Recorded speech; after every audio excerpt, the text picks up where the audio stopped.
My wife was living off my income while secretly sleeping with her boss. I didn't confront her.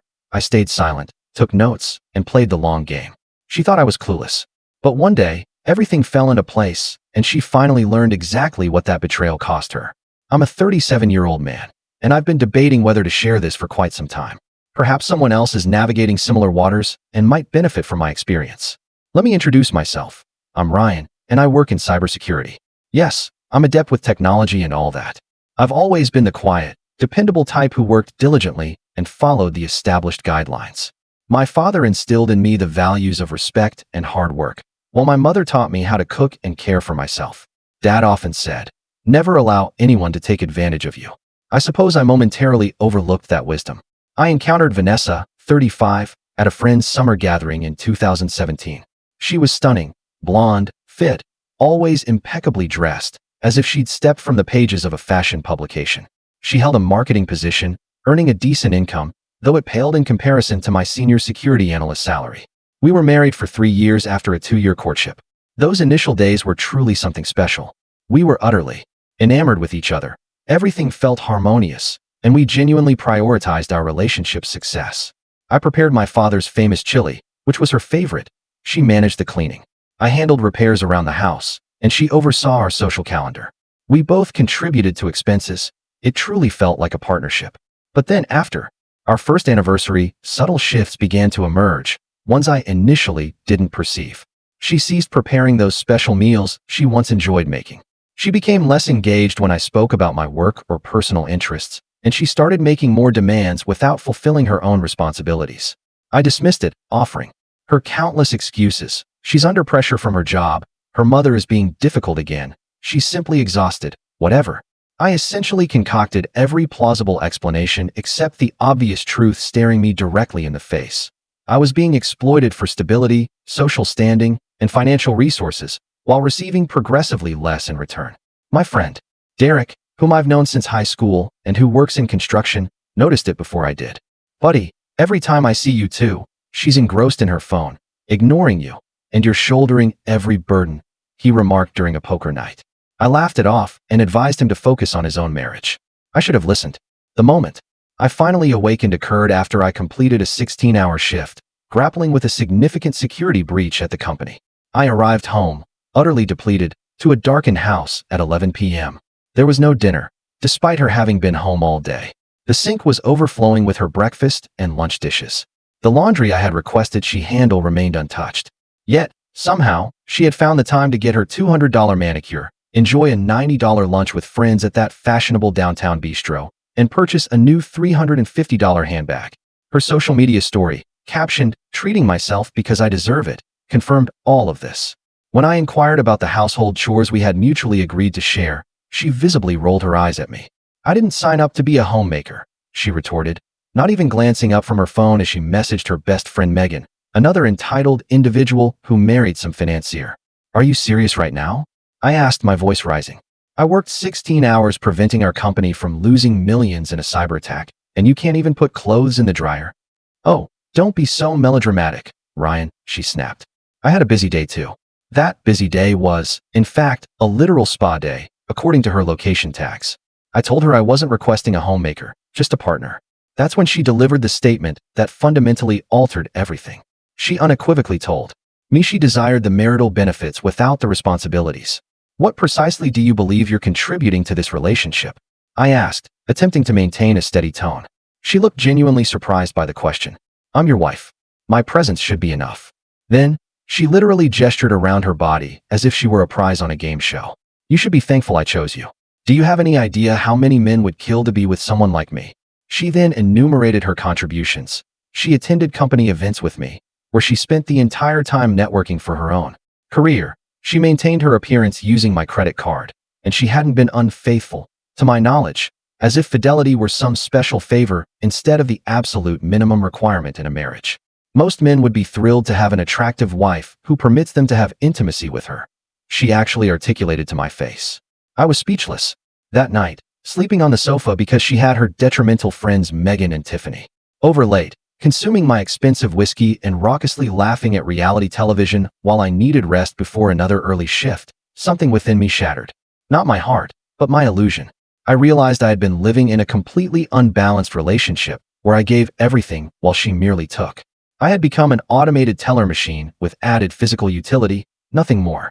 I went to work the next morning with a newfound clarity, as if someone had sharpened the focus on a blurred photograph. I drove the 45 minutes to my office in silence. No podcasts, no music, just introspection. I pondered how she spent the money I earned, $140,000 annually plus bonuses, while keeping her own, barely $55,000, separate. How she enjoyed the house I primarily paid for without lifting a finger to maintain it. How she leveraged our marriage for social standing, but treated me as an afterthought. I called Derek during my lunch break and finally confided in him. "Sounds like you married my ex," he said. "Time to grow a backbone and demonstrate to her that there are repercussions." I didn't initially seek retribution or conflict. I'm not inherently that kind of person. My father raised me to be respectful and just. But I was starting to understand that sometimes, to entitled individuals, justice appears as revenge. I desired parity, or at the very least, to cease being exploited.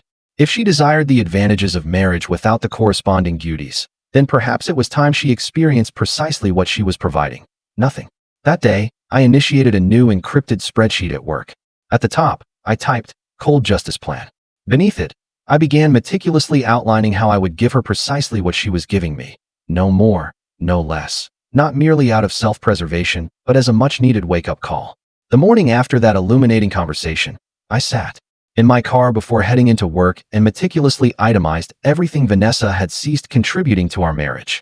The list was dishearteningly extensive. Cooking, she hadn't prepared a meal in 4 months. Cleaning, her clothes were perpetually on the floor. Emotional support, I couldn't recall the last time she inquired about my day. Intimacy, twice in the last 3 months. Both times she simply lay there, often on her phone. Financial contribution to shared expenses, perhaps $500 a month compared to my $4,000 plus, and even basic respect. She constantly interrupted me and ridiculed my interests to her friends.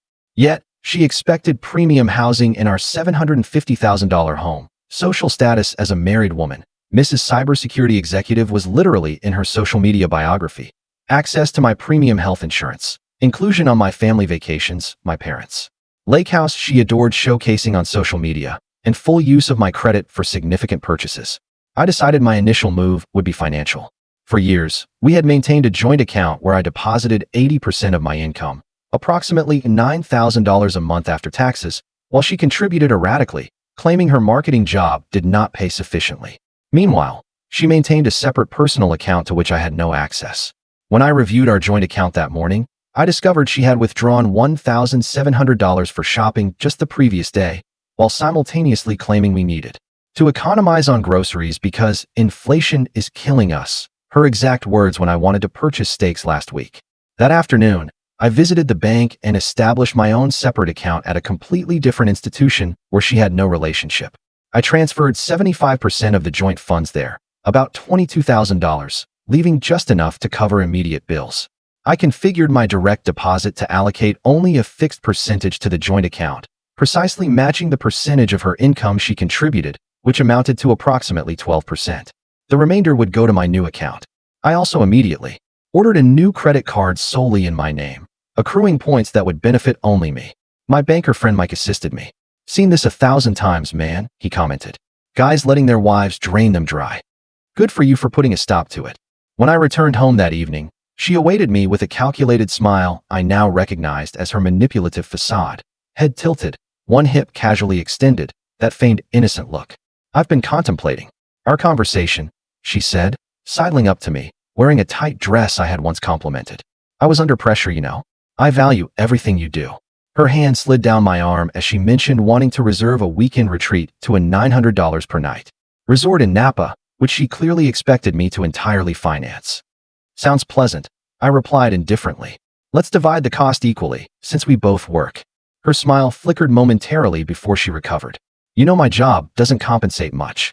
I was thinking you could cover it as a gift. Plus, Megan and Brad are attending the same weekend and have already booked." So this was about keeping pace with her friend. The sense of entitlement in her voice was unmistakable now that I was attuned to it. Every sentence began with "I want," or "I need," but never "we" anymore. "I'm reducing expenses," I stated simply. I updated our banking arrangement today to be more proportionate to our incomes. The calculated warmth vanished instantly. Her eyes widened, and her face flushed crimson. You did what? Without discussing it with me first? She shrieked, actually, stamping her foot like a child. The irony of her demanding discussions about financial changes when she had been making withdrawals without consultation for years was not lost on me. I'm simply mirroring your approach, I calmly explained. You keep your personal funds separate, and now I'll do the same. I'll contribute proportionally to our joint expenses, just as you do, about 12% by my calculation. 12%? That's ludicrous. How am I supposed to subsist on that? She shrieked. The same way I'm supposed to manage on 88% of the bills, I suppose, I responded. The ensuing argument was revealing. She accused me of everything from cruelty to betrayal, yet she couldn't articulate why it was acceptable for her to possess financial independence, but not me. When she realized I wouldn't yield, she shifted tactics, crying those artificial tears I had fallen for so many times, mascara artfully smudged, claiming I no longer trusted her. Trust is earned through actions, I retorted. Your actions demonstrate. You desire independence, not partnership. I'm respecting your choice by doing the same. But how will I afford girls' night and my facial next week? She actually inquired through her tears. Not, how will we pay the mortgage, but how she would finance her luxuries. The facade had officially dropped.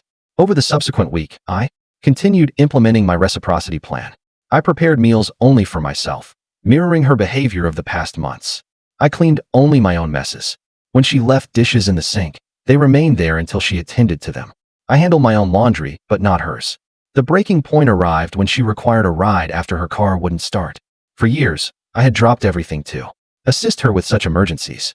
This time, I responded with the same excuse she had provided when I had asked her to pick me up during a snowstorm. Sorry, I'm occupied with something important. Can you call an Uber? I texted. Are you serious? Right now? I'm your wife, she texted back. Yes, and I'm your husband. I'm merely giving you what you give me, I replied. That evening, she confronted me directly. What has happened to you? You've changed. Nothing has happened to me, I answered honestly. I've simply begun to value myself enough to expect reciprocity. I'm matching your investment in this marriage. Nothing more, nothing less. She stormed off to stay at her friend's residence. I felt no satisfaction, only a grim determination to continue the course I had set. This was not about retribution. It was about establishing boundaries after years of imbalanced compromise. By the third week of my new approach, the dynamic between us had dramatically shifted. She returned from her friend's place after 2 days, anticipating I would have come to my senses. Instead, she found me perfectly content with the new arrangement. The power imbalance that had defined our relationship was dissipating, and she clearly did not know how to manage it. Her first strategy was to weaponize intimacy. After months of rejecting my advances with excuses about headaches or fatigue, she suddenly appeared in the bedroom wearing lingerie I had never seen before. When I politely declined, citing the same weary excuse she had used countless times, her expression was priceless, a blend of shock and indignation, as if her allure alone should command my immediate attention, regardless of her prior rejections. Is there someone else? She demanded, instantly leaping to accusations rather than self-reflection. No, I replied honestly. I'm simply matching your level of interest. When you begin demonstrating consistent desire for intimacy, rather than using it as a manipulative device, I'll respond in kind. This led to her second strategy, involving others in our private affairs. The next day, my phone was inundated with messages from her family members, questioning why I was mistreating her. According to her carefully constructed narrative, I had suddenly become controlling and cold for no reason. She had conveniently omitted the years of imbalance that led to my change in behavior. Rather than engaging in conflict with her family, I responded to each message with a simple, I appreciate your concern, but this is between my wife and me. Meanwhile, I documented every manipulative attempt in a journal, not out of pettiness, but as a reality check for myself when doubts crept in. Her third strategy emerged during a dinner with our closest friends. It was a calculated public performance. She was excessively affectionate, repeatedly mentioning things she had supposedly done for me, most of which never occurred. When our friends inquired about our plans for the upcoming holiday weekend, she interjected, "We're considering going to the lake house. He works so diligently, and I want to treat him." The lake house belonged to my family. The treat would come entirely from my own pocket. Our friends nodded approvingly at her apparent generosity. Actually, I interjected calmly, we haven't discussed any plans yet. If you'd like to arrange a trip, we should discuss how we'll divide the costs. The momentary flicker of anger in her eyes was swiftly concealed with a laugh. "Oh, he's so pragmatic these days," she informed our friends, squeezing my arm with fingernails that dug a little too deeply. After our friends departed, she erupted. "How dare you contradict me in front of them? You made me appear unfavorable." "I simply stated the truth," I replied. "If you wish to present yourself as generous, make genuinely generous offers that do not rely on my resources." The confrontation escalated until she deployed her ultimate weapon. "My father always said I deserved a man who would provide everything for me without question. Perhaps he was right about you not being adequate for me." For years, that comparison to some idealized, faultless provider would have cut deeply. This time, I merely nodded. "You are entitled to that viewpoint, and I am entitled to expect partnership, rather than servitude. If that's not what you desire, perhaps we should reconsider this marriage." The suggestion of ending things, originating from me rather than as her manipulative threat, visibly disquieted her. The financial reality of divorce suddenly seemed to dawn on her. Without access to my income, her lifestyle would dramatically alter. Her expression shifted from anger to calculation in an instant. "I don't want that," she said, her voice softening. "We can resolve this." I agreed we could, but only with clear expectations of reciprocity. That night, for the first time in years, she washed the dinner dishes without being prompted. It was a minor gesture, but it revealed something crucial. She was capable of contributing when properly incentivized. The true test arrived the following weekend when my car required repairs. For years, I had managed all vehicle maintenance for both our automobiles. This time, I took mine to the shop but left hers with its overdue oil change unaddressed. "When are you going to take my car in?" she inquired, clearly expecting me to handle it as usual. "I'm not," I replied simply. "I take care of my car, you take care of yours." That's equality. As she struggled to grasp this new reality, where her difficulties weren't automatically mine to resolve, I realized something vital. This wasn't merely about rectifying an unbalanced relationship anymore. It was about preserving myself from a lifetime of one-sided sacrifice that would ultimately leave me drained. A month into my reciprocity plan, the confrontation I had anticipated finally occurred. It began with a credit card statement that arrived in the mail. $3,200 charged to a joint credit card, primarily for designer apparel and expensive salon treatments. For years, I had tacitly absorbed these expenses, despite our agreement to discuss any purchase exceeding $200. Those days were over. I placed the statement on the kitchen counter and texted her that we needed to address it when she returned home. She responded with a casual whatever, demonstrating she still hadn't comprehended the fundamental shift in our dynamic. When she arrived home and saw me seated calmly at the kitchen table with the statement before me, her expression flickered between defiance and calculation. She opted for the approach that had always yielded results in the past: diversion. "You wouldn't believe the day I've experienced," she began, launching into a detailed account of workplace drama. I listened politely, waiting for her to conclude, before quietly redirecting. "About the credit card charges," I said, tapping the statement. "I'll be paying my portion of our shared household expenses. The personal items you purchased will need to come from your account." She froze. "That's not how we've ever done things." "The past arrangement wasn't working for me," I replied calmly. "Just as you decided unilaterally that certain marital duties weren't working for you." Her voice instantly rose. "So this is punishment for not being your personal chef and maid?" "This isn't punishment," I corrected. "It's consequence. You desired independence from traditional expectations while retaining traditional benefits. I'm simply applying that same principle to finances." What ensued was the most candid conversation we had had in years. She accused me of changing the rules mid-game. I pointed out that she had changed them first when she decided marriage was a one-way street of advantages. She claimed I was being petty. I suggested I was being precise, giving precisely what I received. "Do you even love me anymore?" she demanded, tears forming. Tears I had witnessed before when logic failed and emotional manipulation became her chosen weapon. "I married you because I loved you," I answered truthfully. "But love requires respect to endure, and respect requires reciprocity." The argument escalated until she seized her phone and called her father, putting him on speaker with a triumphant expression. I recognized the maneuver immediately. She was mobilizing her most formidable ally, anticipating I would capitulate as I had in prior disagreements. "Daddy, he's refusing to pay the credit card bill," she said, her voice suddenly small and victimized. Her father's gruff voice filled the kitchen. "What's the issue here?" A real man attends to his wife's needs without complaint. In the past, I would have yielded under this pressure. This time, I spoke directly and confidently. "Sir, With respect, a true partnership involves mutual support and contribution. I'm happy to discuss this with my wife, but this is between us. The silence that followed was profound. Her father, unaccustomed to being challenged, spluttered before demanding to speak to his daughter alone. She took the call to another room, but I could discern her increasingly agitated voice as her father apparently failed to provide the intervention she had expected. She returned 20 minutes later, face flushed with anger. He says I should consider whether this marriage is working for me. That's a fair question, I agreed. One we should both consider. Is a relationship based on authentic partnership something you genuinely desire? Uncertainty flickered across her face. The script was not unfolding as anticipated. Her customary tactics were failing, and she seemed genuinely unsure how to proceed without them. That night, a surprising shift occurred. Without discussion, she prepared dinner for both of us, something she hadn't done in months. It wasn't an elaborate meal, just pasta with Jared sauce, but the gesture itself spoke volumes. She was testing whether reciprocity could actually work in her favor too. As we ate in relative silence, I realized this wasn't just about rectifying an unbalanced relationship anymore. It was about discovering whether there was anything left between us worth salvaging once the manipulations and one-sided expectations were stripped away. The tentative peace established after our honest conversation endured for precisely 3 weeks before the final confrontation arrived. In those weeks, we existed in an uneasy truce.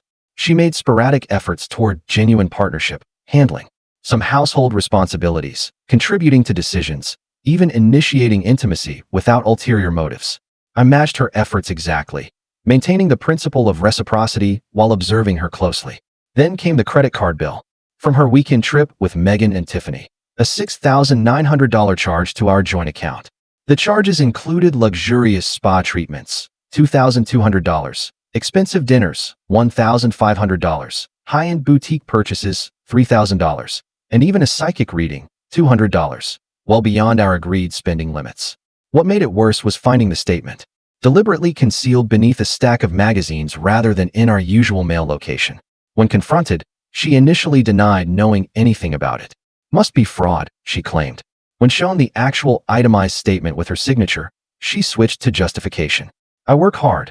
I deserve nice things, she said, actually stomping her foot again. I agree that everyone deserves rewards for their work, I replied. But those rewards should align with their contribution and come from their own earnings. Her eyes narrowed. So you're refusing to pay it? I'll cover my half of our shared household expenses as agreed, I said. The personal luxuries are your responsibility. The calculation behind her next move was visible in real time as her expression transitioned from anger to a practiced vulnerability. I can't afford this on my own, she admitted, voice deliberately small. My job doesn't compensate enough. Then perhaps luxury spa weekends shouldn't be a priority, I suggested. Or perhaps a better-paying job might be something to consider. I hear Starbucks is hiring. They provide benefits too. She stared at me as if I had proposed something outrageous rather than the basic financial responsibility most adults navigate daily. Then came the ultimatum I had half expected for months. If you don't pay this bill in full, I want a divorce. The words lingered in the air between us. In the past, such a threat would have sent me scrambling to appease her, to preserve a marriage I had invested so much in despite its increasing returns of misery. This time, I felt an unexpected calm. I understand, I replied simply. If that's your decision, I'll respect it. My response clearly wasn't what she had anticipated. She immediately backpedaled. I don't actually want that. I just need you to understand how serious this is. I do understand, I assured her. You're saying that unless I finance luxury purchases made without consultation, our marriage isn't viable from your perspective. That clarifies your priorities perfectly. She attempted several more emotional appeals, ranging from accusations of cruelty to reminders of how good we used to be together.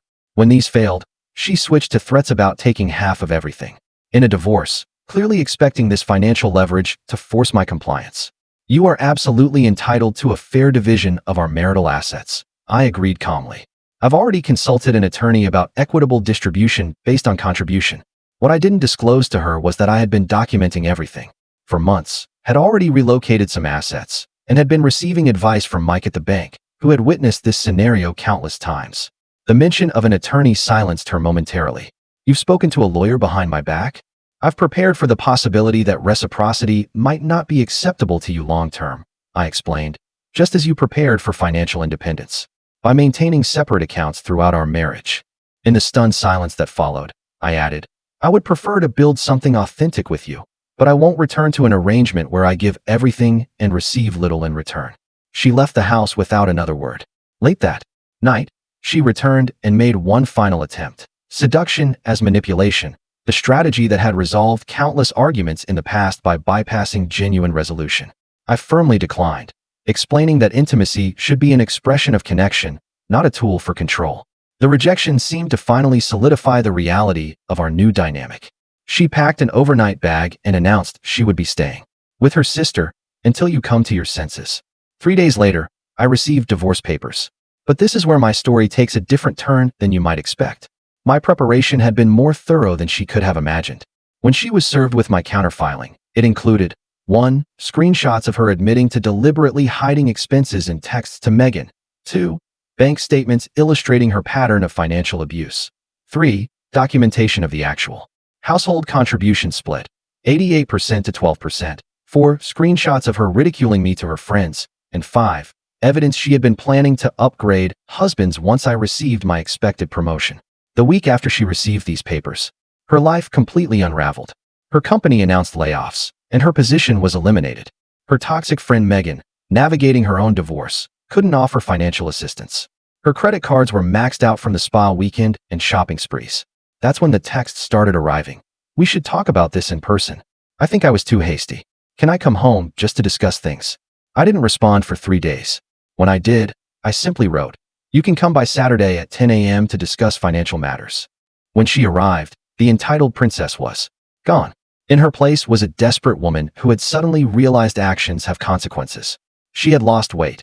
Her designer clothes were replaced with simple jeans and a sweater. Ryan, she began, tears already forming. I've been doing a lot of thinking. I miss us. I miss what we had. Which part? I asked. The part where I paid for everything while you contributed nothing? The part where you ridiculed me to your friends? Or the part where you told Megan you were planning to trade up to a richer husband? Her face turned ashen. You saw those texts. I saw everything, Vanessa. The plans, the manipulation, all of it. I didn't mean any of it, she sobbed. I was foolish and spoiled, and I need you. They laid me off. My cards are maxed out. Megan can't assist me, and there it was. Not I love you, or I was wrong. But I need you. Specifically, she needed my money. So, to be clear, I said calmly, now that you're in financial difficulty, you've decided our marriage is worth preserving? She nodded eagerly. I can change. I'll handle the housework. I'll contribute more. Whatever you desire. I took a deep breath. I want a partner, not a dependent who behaves when she's desperate. The divorce proceeded as planned. What followed was the most spectacular meltdown I've ever witnessed. Screaming, begging, threatening, all within minutes. She actually got on her knees and clutched my legs, mascara streaming down her face. Please, Ryan. I'll do anything. I have nowhere to go. My parents won't help me. They said I made my bed. For a moment, I almost felt sorry for her. Almost. You had a husband who would have done anything for you, I said. You chose entitlement over partnership. Those choices have consequences. As she left, she turned at the door. What am I supposed to do now? Get a job, Vanessa, like the rest of us. 6 weeks later, our divorce was finalized with terms that significantly favored me, based on the evidence.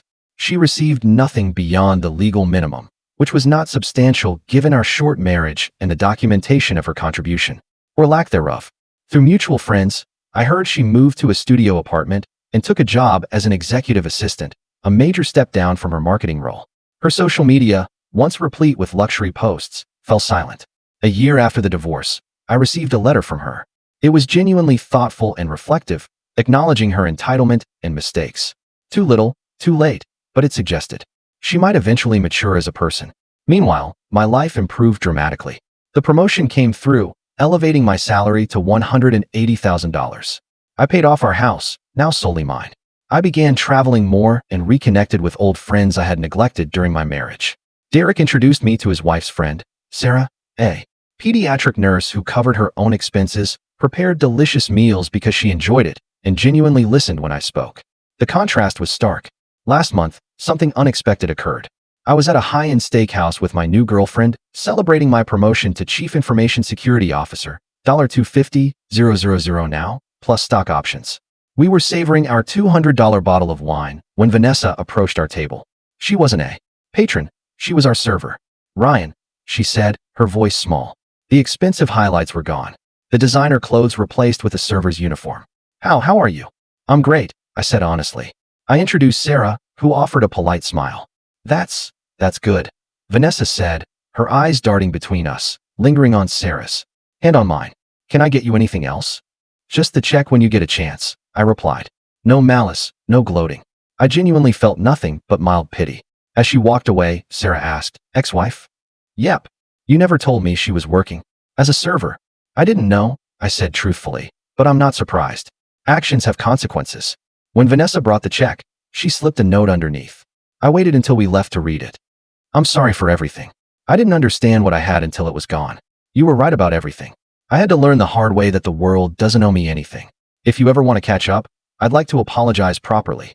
I crumpled it and tossed it in a trash can outside the restaurant. Sarah gave me a questioning look. The past should remain in the past, I said. I have everything I need right here. 2 weeks after that encounter, I received a text from an unrecognized number. It's Vanessa. Please, can we talk? I've lost everything. My apartment is being foreclosed. I have nowhere to go. My parents won't help. I made terrible mistakes. I know I don't deserve your help, but I don't know who else to turn to. I showed it to Derek over beers that night. Don't fall for it, bro, he warned. Classic manipulation. I have no intention of rescuing her, I assured him, but I am curious what she wants. I agreed to meet her for coffee in a public place. When she appeared, I barely recognized her. The woman who once spent $800 on skincare each month looked tired, worn down. Life had clearly been harsh since our divorce. Thank you for coming, she said, wringing her hands. I don't know where to start. How about the truth for once? I suggested. She broke down right there in the coffee shop. Through her tears, she confessed everything. How she had taken me for granted, how she had used me, how she had planned to upgrade once I became successful enough. She admitted to cheating once with her boss, which I hadn't known about, and how karma caught up to her when he fired her during the layoffs, despite their affair. I've hit rock bottom, she said finally. I owe $40,000 in credit card debt. I've been evicted from my apartment. My car was repossessed last week. Megan won't speak to me anymore since her divorce. I have nothing. Then came the actual purpose of the meeting. I was hoping maybe I could stay at the house for a little while, just until I get back on my feet. I wouldn't be in your way. I could assist around the house, like before. I mean, better than before. I almost laughed at the irony. Now that she had experienced the repercussions of her actions, suddenly she was willing to contribute. Vanessa, I said gently but firmly, what you're experiencing now are the natural consequences of your choices. The entitlement, the manipulation, the taking without giving, it all led here. I cannot rescue you from that. But I'll do anything, she pleaded, reaching for my hand across the table. I've changed. I've learned my lesson. If you've truly changed, then you'll find your way, without using someone else as a crutch. That's what mature adults do. As I stood to leave, I placed $500 in cash on the table. This is a one-time gesture, not because you deserve it, but because I choose to be kind despite how you treated me. Use it to get a bus ticket to your parents, or find a room to rent. After this, do not contact me again. The mixture of gratitude and humiliation on her face was something I will never forget. I walked away feeling not satisfaction, but closure. I had given her precisely what she had given me during our marriage, the bare minimum. And now I was free to give someone deserving so much more. 3 years have elapsed since the divorce, and 5 months since that coffee shop meeting.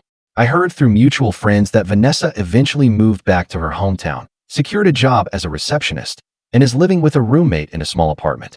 Her social media is gone. No more flaunting a lifestyle she did not earn. Meanwhile, Sarah moved in last month. We share expenses equally despite my much higher income, because that's what she insists on. She cooks because she enjoys it, not because she has to. I handle the yard work because I find it relaxing. When one of us has a difficult day, the other compensates without keeping score. It's what a partnership should be. Sometimes my mind drifts back to that spreadsheet, my cold justice plan, that saved me from a lifetime of being exploited. It wasn't about revenge in the end, though the justice was certainly gratifying. It was about valuing myself enough to demand reciprocity, about recognizing that healthy relationships cannot endure when one person consistently takes while the other merely gives. The most crucial lesson I learned: people who genuinely value you won't perceive basic respect and contribution as optional. They'll give freely because they want to, not because they're compelled to. And they certainly won't wait until they're desperate to begin treating you properly. So, to any men reading this who recognize yourselves in my story, You're not irrational, you're not self-centered for desiring balance, and you're not obliged to fund someone else's entitled lifestyle. Advocate for yourself before it's too late. The right person won't force you to contend for fundamental respect.